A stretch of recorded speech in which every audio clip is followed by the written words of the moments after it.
connection, but I hotspotted my phone. So there's another example of that's happening. It will work just in time, you know. Yeah, so yeah, okay. All right. See, Thank you for coming to our second episode of the Silver Lining for Learning. And I'm practicing being a good host. And this is my second time trying this.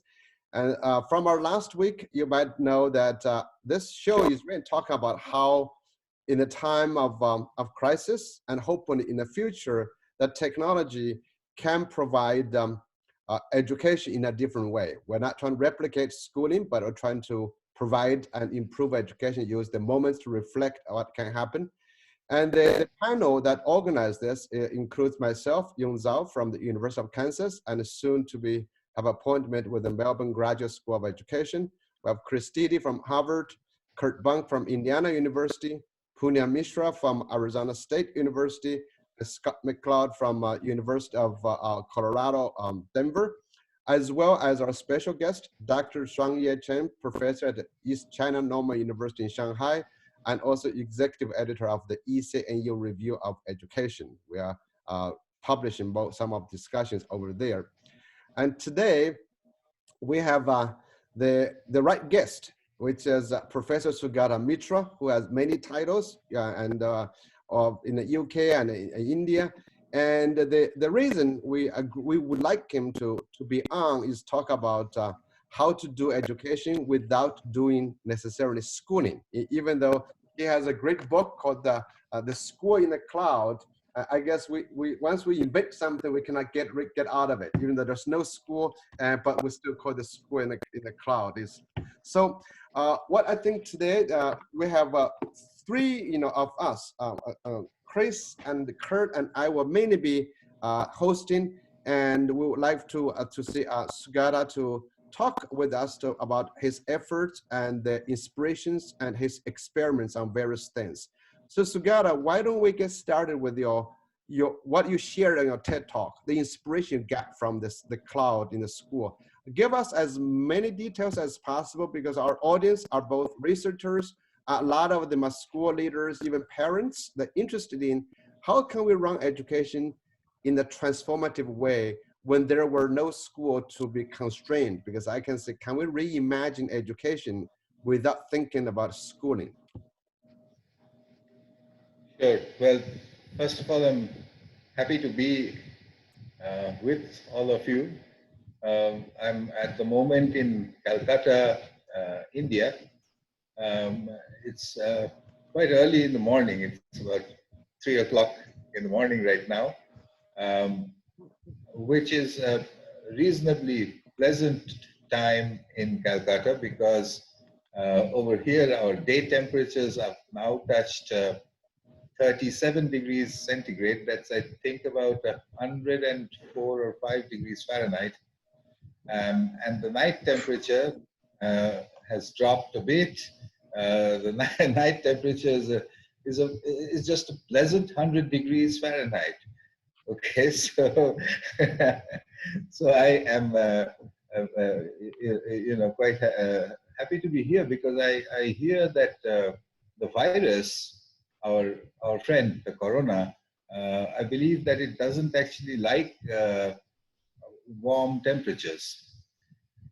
So I don't know how true that is, but I'm hoping that it is true.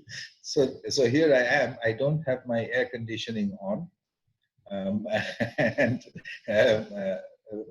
things seem to be working just fine. Well, coming to what we are talking about, well, I'm actually coming at it from a tangent. I'll explain to you how. I got into this whole idea of using computers, of using technology for education quite accidentally a long time ago, more than 20 years ago. And the context at that time was that if there are children who do not have access to regular normal schools, what can we do for them? I mean, should we assume that they will simply grow up without school or without education? So the whole thing started off with an experiment which many people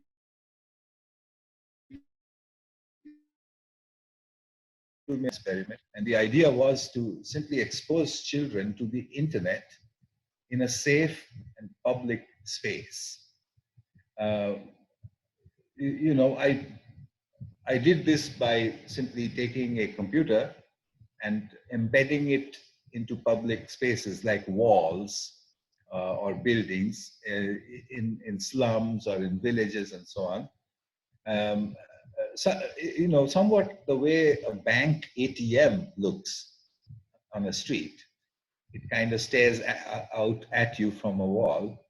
And children would come to those hole in the wall stations. And what we discovered, which is now fairly well known, is that children in groups can actually learn almost anything by themselves using the internet if you let them, number one, and number two, if they want to. So both of these factors are important. You have to let them use the internet, and they have to want to learn something or the other. So I also found that they seem to learn better in groups than they learn alone. So one child in front of the computer, in front of the internet, may attempt to look up things and to learn things, but can get a less richer experience than a group of children watching the whole thing together. This was very interesting for me because we all are used to accessing the internet from little devices, you know, little ones. And you can't really share these little devices. I mean, at most, maybe 2 people can see what's on the screen, but not 4, 5, 6, 10 people. I didn't think that the size of the screen is that important. But let me assure you that I've been at this for 20 years, and the size of the screen is extremely important for this whole process of self-organized learning. By the way, the official name for this way of learning is a self-organized learning environment, or an SOLE, SOL, for obvious reasons, because the whole process is not supervised. You know, in the case of my original experiment, it was just children in front of the internet. Nobody told them what they should be doing. So it was self-organized. If nobody tells them what to do, then we, for some reason, assume that they will do nothing useful. I don't know why we assume this, but we do. We tend to think that they will, you know, waste time, or they will play games, etc. Well, let me give you some good news. That is not true. Given unsupervised groups in front of the internet, they don't waste time. Why not? Well, let's look at our fears. Games. You know, if you're jostling around with 4 or 5 children next to each other with one computer, with a big screen that is completely visible to anyone, decide what game to play and who should play it. Number 2, our fear that they will, you know, look at material that is inappropriate. whatever that might mean, is also unfounded. It might happen when you have a little screen that nobody can see. But if you're in front of a big, huge screen in the middle of a public space with a heterogeneous group of children surrounding you, then it's very unlikely that you'll be up to no good. So that didn't work out either. So I figured, well, it looks like it's pretty safe to allow children to access the internet if everybody can see what they're doing. And if they're in groups working with each other. In that case, what do they do? Well, what we found was that you could ask them a question. And if it was an interesting question, they would very quickly organize themselves and get to a pretty deep answer. There are many examples of good questions. I can give you something that's very topical right now. An interesting question to ask children who are, let's say, 10, 11, or even older is the question of whether a virus, a biological virus, is dead or alive. You simply leave them with that question and you let them work with it. The question should be important, it should be interesting, and most importantly, it may not actually have an answer. It may not have an answer that everybody agrees with. Children love that kind of question. So, to cut a very long story short, I took this method, I moved with it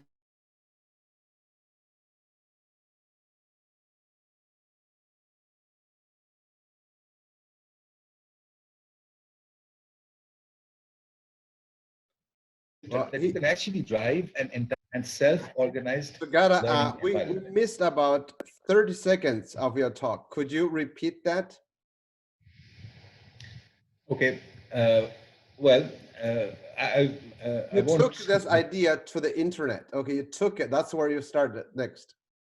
Okay, so I took this idea out of India into England, into school classrooms, regular school classrooms, and we converted the whole method into what's called a self-organized learning environment.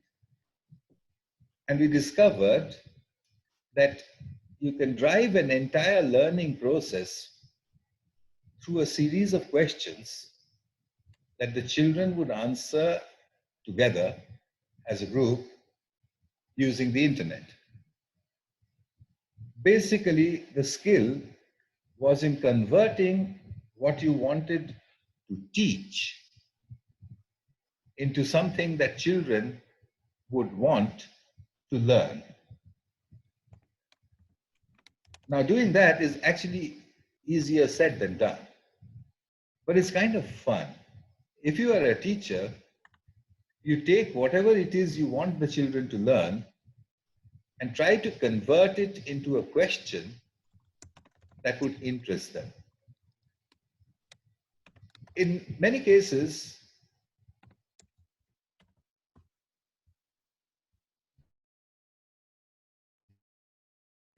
because they will simply arrive at this. Now, that is up to the point that my work came and has reached. And as you mentioned, it's all kind of described in my book called The School in the Cloud. Then, right, thanks. The School in the Cloud actually talks about bringing the internet into traditional learning spaces. And we tried, using or experimenting with different ways of organizing such learning spaces and so on. But at the heart of the method is driving a learning process through a question. That's all it is, really. So Now, for a moment, let's jump to today. When the whole world went into lockdown, as it is right now, many people started to ask me,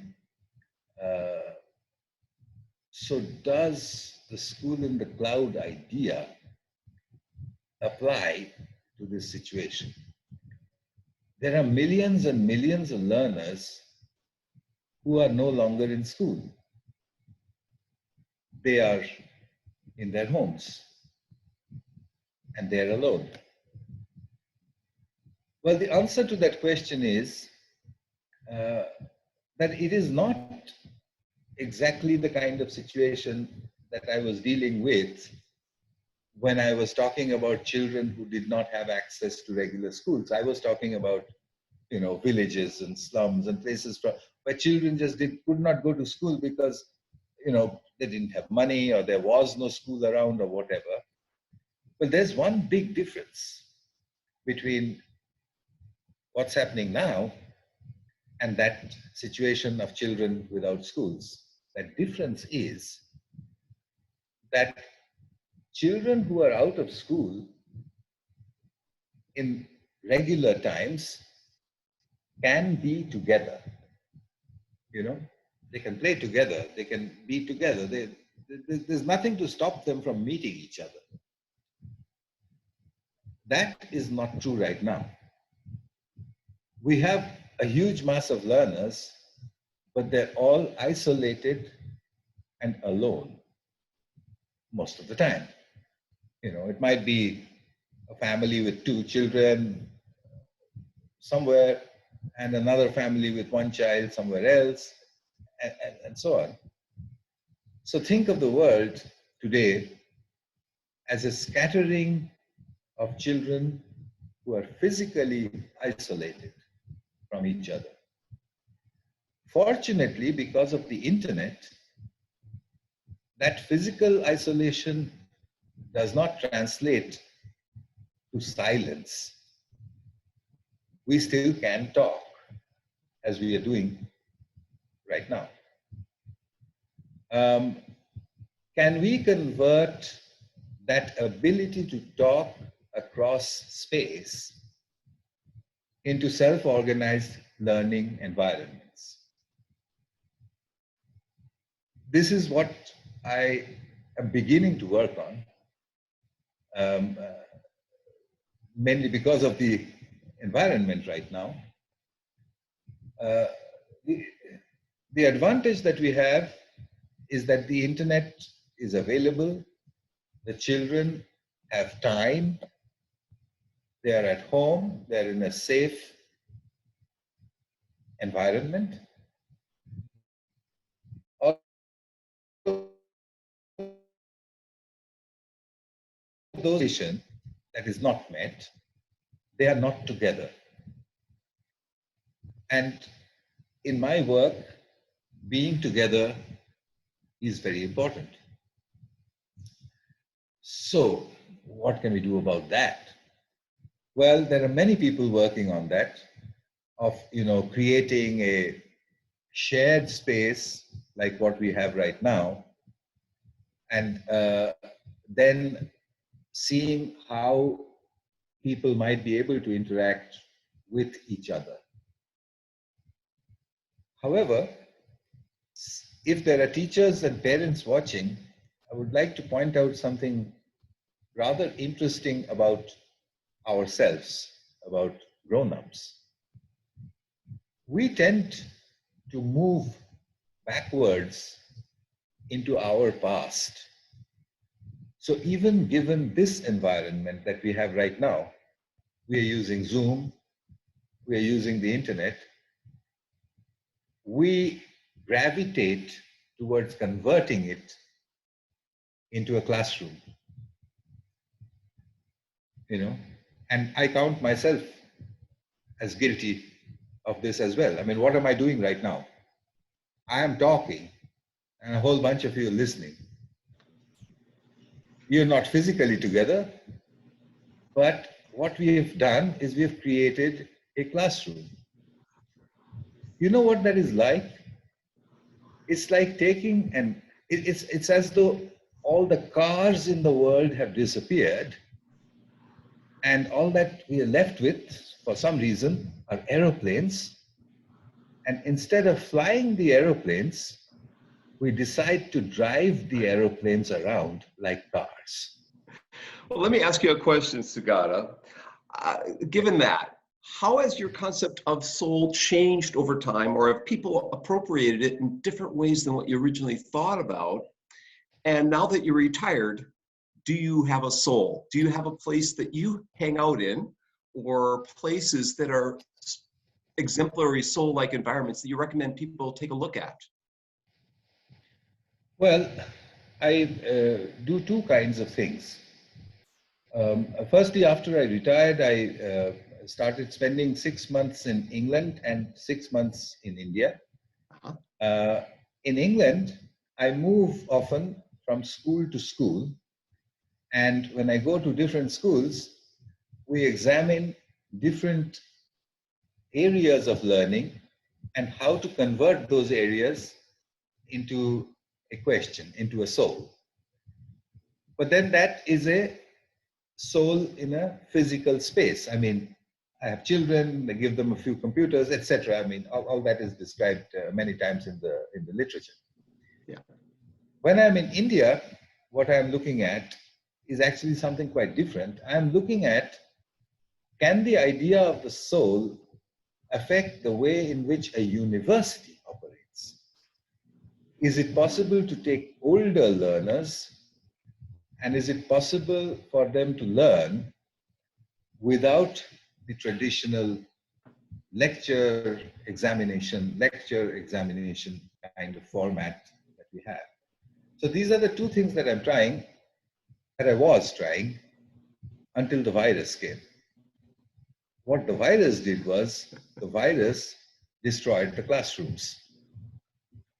So, I had been talking about shifting away from the classroom to a different kind of environment for 20 years. The virus took less than 20 days to do that. The classrooms disappeared, and when the classrooms disappeared, people wanted to know if the self-organized learning environment can apply to this new environment. Sorry, Sugata and Kurt, I just want to jump in to extract something to say if you would agree. Because when I watch today, when schools are closed, in many places, as last week, many people have observed, we're still trying to reimpose the idea of school back to them. What defines a school has a lot to do with scheduling, with a curriculum, with assessment, testing. What I hear from you say, which I completely agree in my wild days, I'm still that, we should let students explore what they're interested in, what they want to learn, let them form. And right now, actually, when you're offline, they are actually have a strong desire to socialize, to connect with other people. And so what is interesting is that because when we define a school, it's not only a physical space, we define the social relationships. We try to define what's considered legitimate learning. And I want to bring others in, like Chris and others think about, I think every school, every teacher, parents is worried about, yes, students can learn. They maybe learn something useful or meaningful, but they're not learning what schools wants them to learn. And so how do we think about that? Well, Go ahead. So if I can jump in, I think that you're right that the motivation is a big part of this, giving the students the motivation. And there is an extensive experience with what's called, sometimes it's called problem-based learning, sometimes it's called project-based learning, but it's really what you're describing, which is finding the right way to frame a question so that it brings in the different fields and disciplines that are important, so that it covers a lot of the things in the curriculum standards that are actually useful in life, which of course is what we should be prioritizing. And so I would encourage people who are viewing this to look at this literature on problem-based or project-based learning. And there are resources for people who are just interested in the practice, and there are resources for people who are just interested in the research. Where I have more concern is about the self-organized versus supported. Now, I agree that when people graduate, they have got to be self-organized and to handle life, and particularly to handle the very turbulent half century that they're going to be graduating into. So I think that agency is very important. On the other hand, I think there's an overwhelming amount of evidence that says that some people can learn in a completely self-organized way, but most people cannot. Most people get stuck. They need some kind of support, maybe more support than peers who are at the same level can provide. There's a fine line between productive floundering and unproductive floundering. And in my own research with my colleagues, we spend a lot of time wrestling with how we detect when floundering is becoming unproductive and then what we should do about that. So I wonder if at times you find in the Seoul setting, if students are not actually able to, some students are not able to self-organize, what kind of supports you think are appropriate that don't disrupt the overall idea? Well, yes, I think you made a couple of really important points there. The first being, what if a child cannot self-direct his or her own learning? We're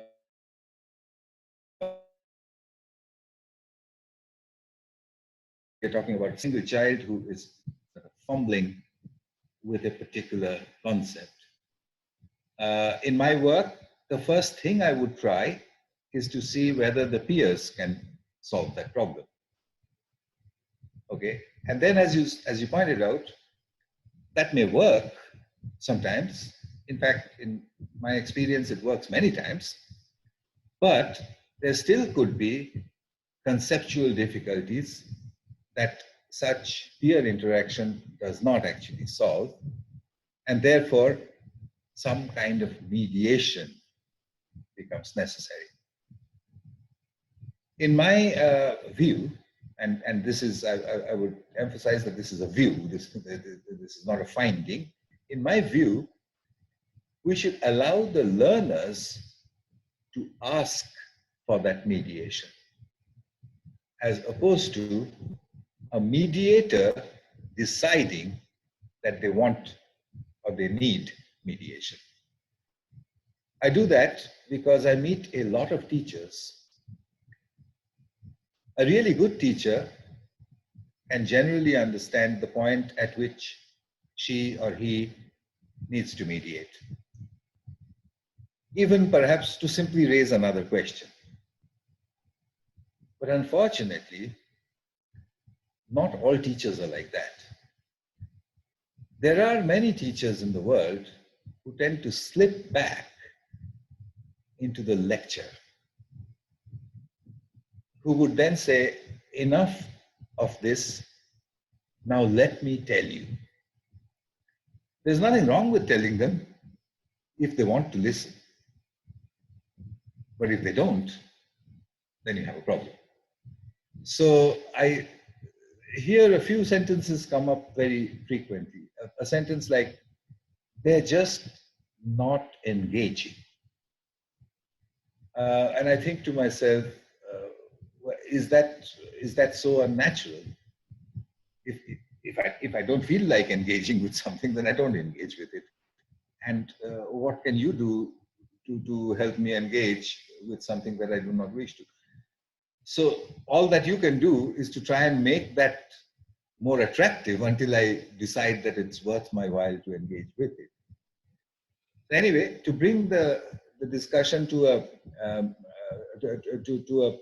kind of narrower focus, I would say, take the learning material, convert to a question, allow self-organization, allow mediation by peers, and only in those cases where such a combination is not producing the desired conceptual result that you wanted, then you might mediate. So, Sugata, coming with that question just came to me with what about mediation. I'm on the fence of this. I don't know. So do you think we can actually teach the children to become better organizers of souls, so they can mediate themselves? Because I'm not a true believer of explicit teaching of those strategies, but like social emotional learning, SAO, people have been talking about direct instruction about this.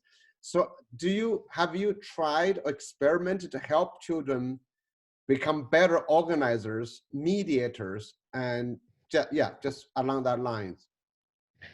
Well, you don't actually need an experiment. The answer is very simple. As children get used to the idea of a soul, they get better at it. So I have had several instances of schools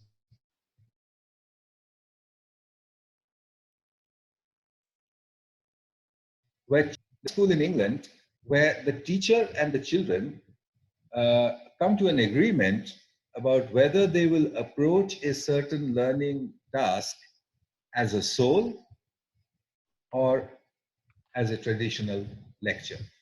So the students might ask the teacher, so what are you going to do today? And the teacher says, well, I'm going to do whatever. I'm going to, I'm going to talk about a certain artist or whatever. And the children might say, can we solve that? They use soul as an adjective. So they say, can we solve that? And the teacher knows that what they're saying is, why don't you step aside? We'll figure this one out. Or on certain other kinds of subjects, they might say, well, just tell us. I like it because they're agreeing on a pedagogical aspect, the learners and the teacher together. I think it's a healthy idea. However, I do need to bring up something else. And this is a delicate issue. Who decides what children should or should not know? That is at the heart of our curriculum, isn't it? Who decides? And are those decisions immutable?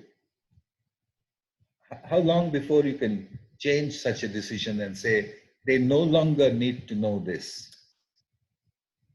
I haven't found too many examples of the latter, of a curriculum committee saying, let's drop this out of the curriculum because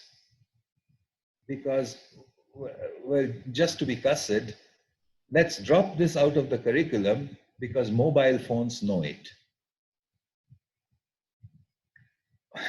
I know it sounds terrible, but many children express this in a somewhat hesitant manner.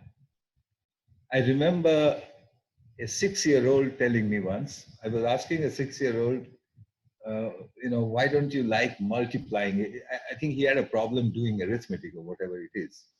And I said, so how do you multiply? And without even thinking, he said, with my phone. So then that explained to me why he was not interested in understanding any other way to multiply, because he thought he's in a world where the phone does all that for him. It doesn't really want to know how it's done. Now it's up to a lot of experts to sit and decide if that's the right way to think about things. And perhaps it's not. Perhaps you might say, well, that's not true, etc. Well, a little voice. That's our challenge, isn't it? Because with everybody sitting here in higher education, a lot of teachers, parents face the same issue. Who decides? It's the Harvard that decides. It's Cambridge decides. It's GCSE that decides. It's A levels. It's the SAT. It's the the UK government and India. So we have a body that's either formally or informally, committee of 10, committee of 12, decides on this curriculum, because that's somehow, whether wise or not, are somehow those are used to both create opportunities for children, but also used to judge what they cannot do. That decides what they should learn and not to learn. I think that's really all the issue today.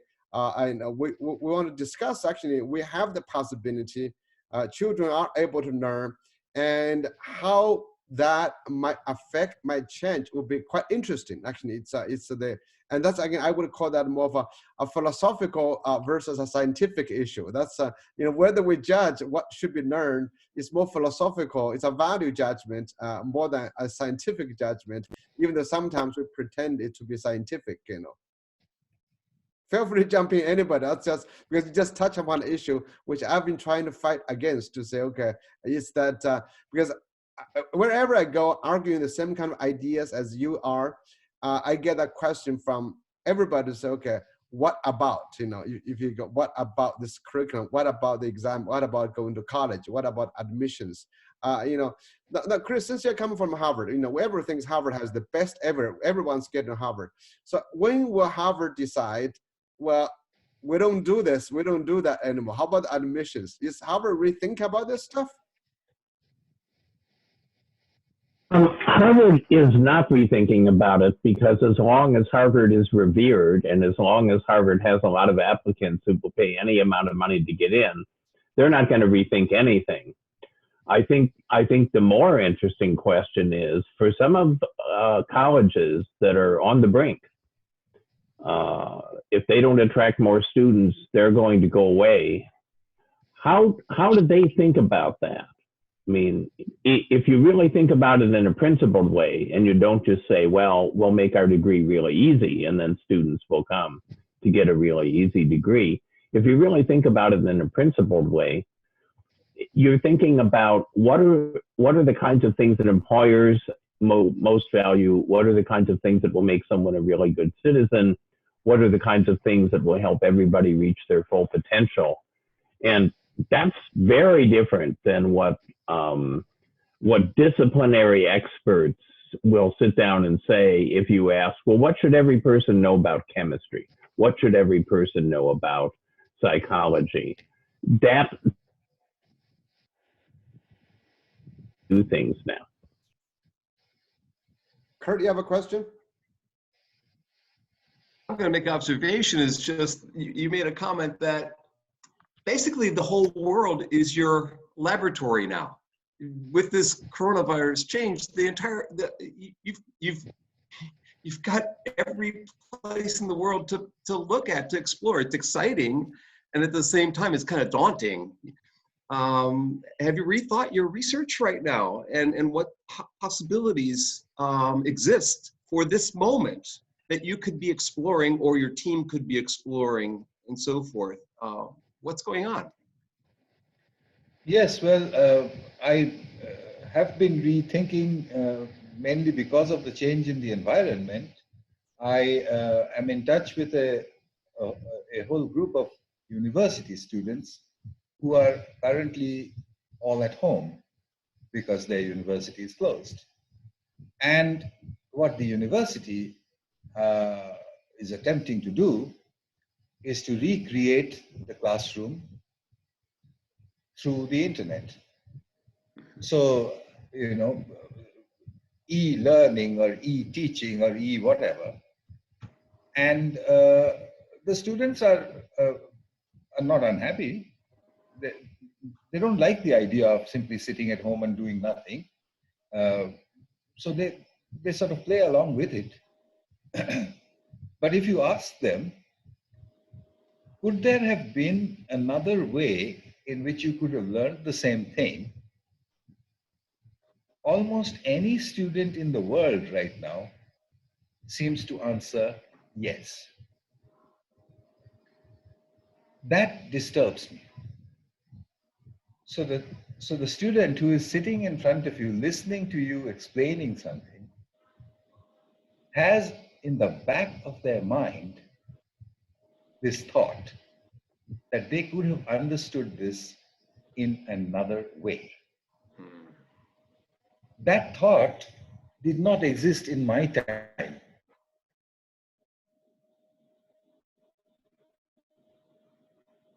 To a good physicist explain something to me, it never occurred to me that I could have learned that using some other way.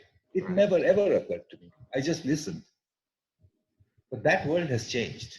And I wonder how many of us academics have realized that change.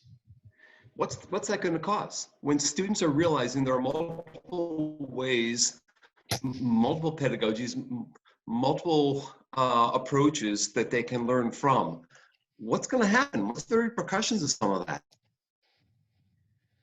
Well, you know, I have two answers to that. One is what I said earlier, that students tend to say there is another way to know this. Do anything. I mean, let's say you're discussing a particular topic in, say, psychology, as Chris mentioned, psychology in this context. A student might say, well, couldn't I have, picked this up off the internet, or, couldn't I and my friends together have approached this problem and figured out whatever it is that we were doing in class? So that's one way. The other, now here is, I think, the most important crisis, if you like, in education. The other is, do I need to know this? Okay. The archetypal, historical answer, if a student had the courage to ask their teachers, do I need to know this? The archetypal answer was, one day you will realize. But that doesn't work anymore. It doesn't work in school, and it certainly doesn't work in university. So I would counter with a question: how much do we actually need to know? Has that changed? And if it has, then how is the education system going to cope with this different set of need to know? How is an education system going to cope with a situation, to put it very dramatically, how is it going to cope with a situation where a medical student might say, I can pretend to be a doctor if you let me? So with that, actually, I was thinking about, if we take this opportunity of this crisis, I know it's getting worse and worse, to help all students to realize learning can be done differently. They do not have to follow the system, the crisis, and follow the tradition. Because as I've been arguing, at least in developed countries, the so-called higher education, a lot of this, we have a manufactured scarcity. Actually, opportunities are there, it's not scarce, but we manufacture. So we want to keep Harvard as small as possible. So that's way. And when you actually can, learn all this stuff, doing things differently. So people have to be able to say, I don't want to play the game anymore. I don't want to play the testing game. I don't want to play the selection game. So maybe is this the opportunity to actually grant the students, to help them realize you can learn, you actually can have a job, you can do coding, you can make a living. So maybe it's this time to rethink about that, to empower learners so they can no longer be imprisoned by the traditional definition of curriculum, of testing, of institutions. Well, there is, I think, sufficient evidence to support what you're saying. The problem is not with the learner. I think the problem is with the institutions.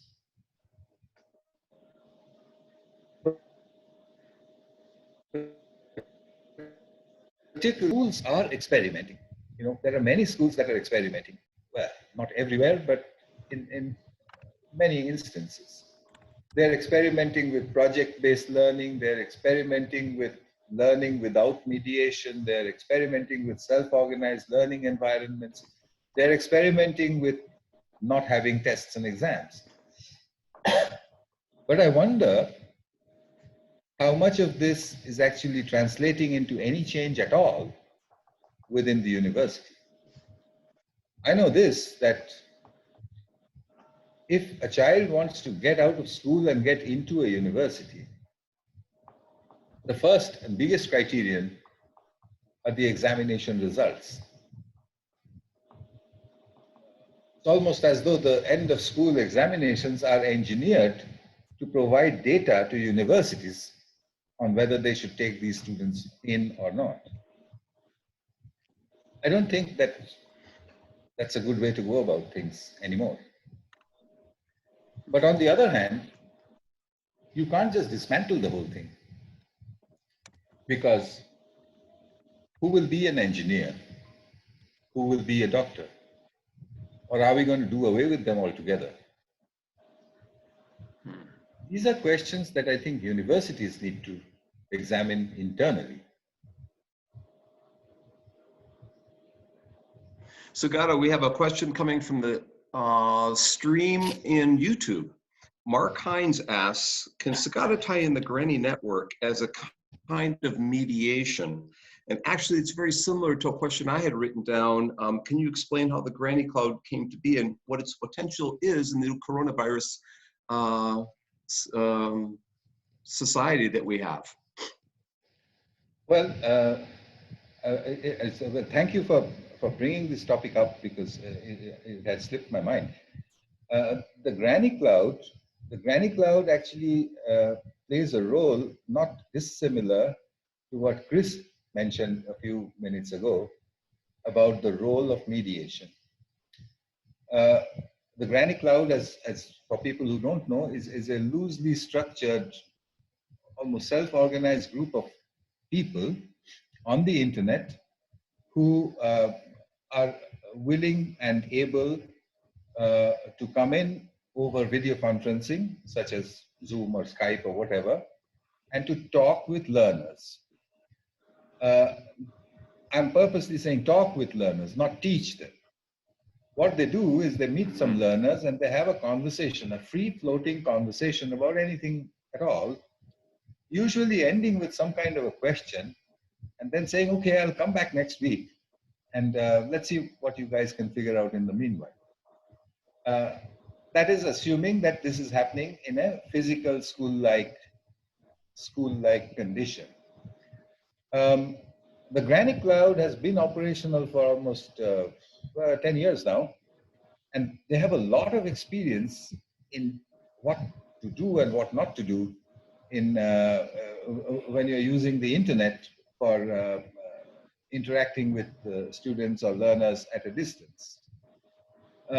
What the Granny Cloud does is, and once again I refer to what Chris mentioned, if they find that a group of learners have come up to a certain point in their attempt to understand or deal with something, and are perhaps in a repetitive loop of some kind, the Granny Cloud comes in and breaks that loop.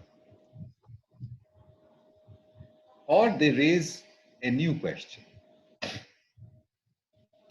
Or they would say, well, you've done that. Would you like, if they had not done this, the group left to themselves may have gone on a less efficient learning trajectory. So I did not realize this about the Granny Cloud until they actually started operating, and it is they who showed this over and over again. Once again, I need to mention the Granny Cloud, by definition, does not exist in the university space. Okay, people just don't even think about it. I mean, well, what's a Granny Cloud going to do with students? But what about us? What about professors? What about a cloud of ourselves available to children or to learners should they wish to use us? Um, I don't know if you're willing to volunteer, uh, but it doesn't Sure. exist right now. It doesn't actually exist. So could I take a group of undergraduate students and ask them to learn a certain aspect of chemical engineering and simply tell them, in case you need us, we're around. Chris, you have a question from the Sorry. audience? I'm sorry. So, We just run out of time. I just want to make sure we got another question asked. Yeah, from the audience.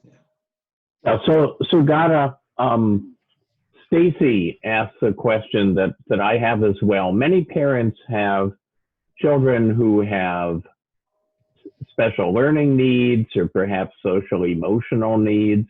Often those are not met in the traditional classroom. But do you feel that they are met in song, or are there ways that song can be customized to help children who need extra supports? Well, I wish I had a complete answer. I do not have a complete answer, but I do have a few insights. Firstly, learning disabilities or learning difficulties or whatever you want to call them, they exist in a whole spectrum of forms. Some of these can be helped a great deal in a self-organized learning environment.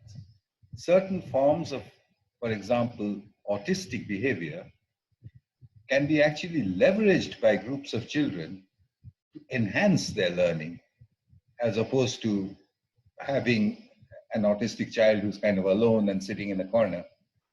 Children understand each other very well. And I have seen this in several instances, both in India and in England, of a group of children actually leveraging a learner with a particular learning style or learning method, and actually using them. Sorry.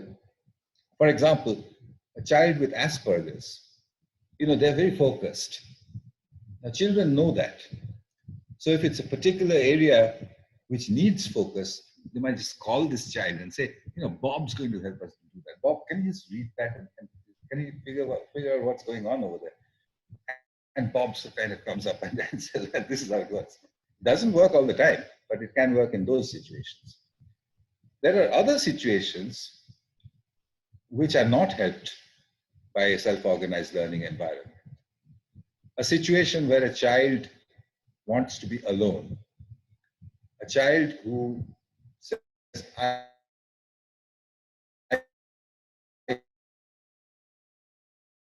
can't work with us. I've had such situations also in schools, but let me tell you that I've had mixed solutions to this. One obvious solution, take the child aside and give them the special attention that they require. But that's not the only way. As with many of the problems that I've been talking about on this program, the first thing one should do is to see if the children can sort this out. I've tried this many, many times. I've tried to tell children, she wants to work alone. Is that all right? And children have wonderful responses to this. Sometimes they'll say, she's just like that. Sometimes they'll say, she's not like that every day.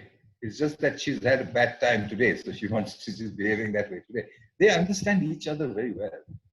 So my one-liner answer to this question of learners who are different is, first, try to integrate them before you segregate them.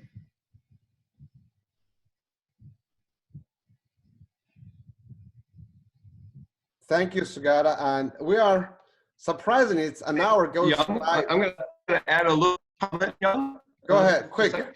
Before you wrap up, everybody should go to Sugata's videos in TED. They should read his TED blog, the blog posts in TED as well, and they should go to his Wikipedia page. They should attend his keynotes. I want to read 3 quotes from his last keynote that I heard in Edinburgh. He says that teachers should follow philosophy, you go there and I will go with you. He says that a teacher is a friend on this journey. And he says that admiration and encouragement used correctly can cause learning through spontaneous order. The man is filled with wisdom. Take a look at his postings and go to his keynotes, watch his TED Talks. You'll be enlightened, believe me. It's phenomenal. Some of my students are with us here in this session. Thank you for coming. And Bayman in Nepal, thank you for coming. We're all delighted to listen and hear and read about you. So thank you very much. Thank you, Kurt. And by the way, I'm really happy that Kurt is wearing a tie, because on this show, someone has to wear a tie. I did that last week. But Sugata, really appreciate you getting up so early. And also, we are struggling with all technology issues. As much as we think technology is great, you can see the bandwidth is still giving us trouble, but we should be very appreciative. You know, the fact that we are really literally thousands of miles away, we're actually able to talk and gather an audience. We should always be happy. That's why at airplane, I fly a lot of airports. I never complain about they get delayed. I was just happy there's tons of medals can get me somewhere. I'm thankful every day, and thank you for doing this. And I think the message is very simple. Children are learners, and we just need to help them, create opportunity for them to learn.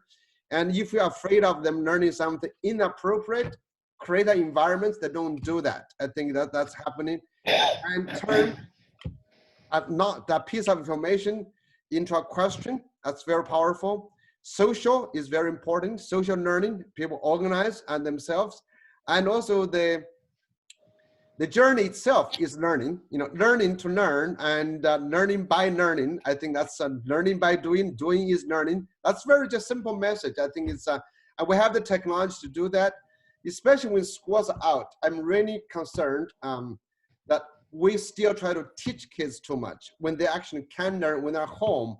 Sometimes teachers are so eager to teach, even though when kids are not in front of them, they're home, we still try to teach them.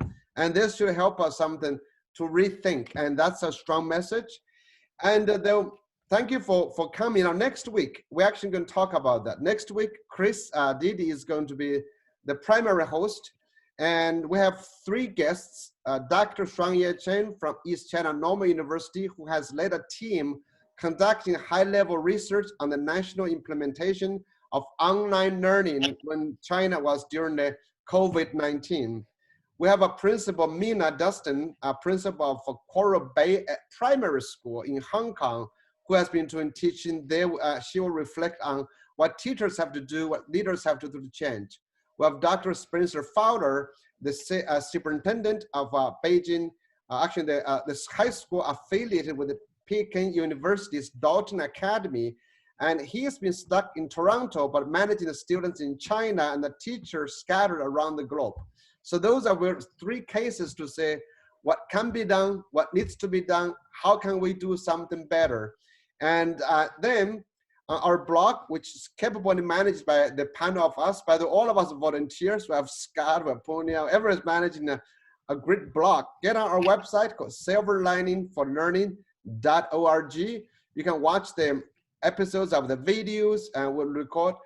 Guest bloggers, and Chris and Kurt and Punia all have produced very wonderful blogs, and we try to share our blogs on that blog as well, especially the new one called Necessity is the Father of Innovation. Thank you for doing that. I think it's, and so the show will be recorded and slightly edited, not editing everything out, but just cutting at both ends, and be on YouTube, and I'll announce that later. And so let's see, anything else? No, that's it. Thank you very much. I forgot to mention that the last blog post by Chris Dede.